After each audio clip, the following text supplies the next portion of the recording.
ରାତି ଅଧରେ ସବୁବେଳେ ପରିସ୍ରା ଲାଗୁଛି କି? ଏମିତି ହେଉଥିଲେ ଥରେ ନିଶ୍ଚୟ ଦେଖନ୍ତୁ, ନହେଲେ ପସ୍ତେଇବେ। ଶାସ୍ତ୍ର ଅନୁଯାୟୀ ମାନବ ଶରୀର ପଞ୍ଚତତ୍ତ୍ୱରେ ତିଆରି।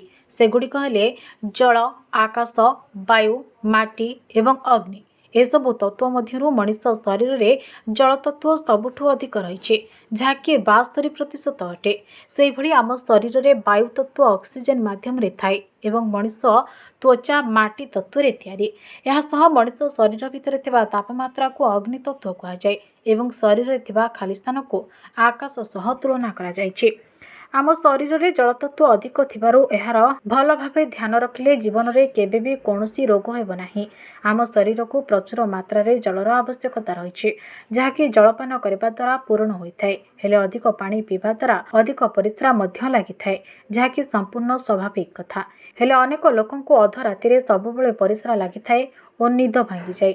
ଅନେକ ଲୋକ ଭାବିଥାନ୍ତି ଅଧିକ ପାଣି ପିଇବା ହେତୁ ଏଭଳି ହେଉଛି, କିନ୍ତୁ ଯଦି ସବୁବେଳେ କୌଣସି ବ୍ୟକ୍ତିଙ୍କ ସହ ଏମିତି ହେଉଛି, ତେବେ ଏହା ଏକ ଚିନ୍ତାର ବିଷୟ।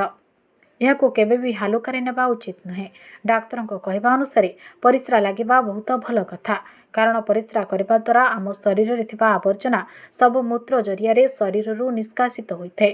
ରାତିରେ ନିଦ ଭାଙ୍ଗିବା ପରେ ପରିସ୍ରା ଲାଗିବା ଏକ ସାଧାରଣ ଜିନିଷ, କିନ୍ତୁ ଯଦି ରାତି ଅଧରେ ପରିସ୍ରା ପାଇଁ ନିଦ ଭାଙ୍ଗି ଯାଉଛି, ତେବେ ଏକ ଚିନ୍ତାର କାରଣ।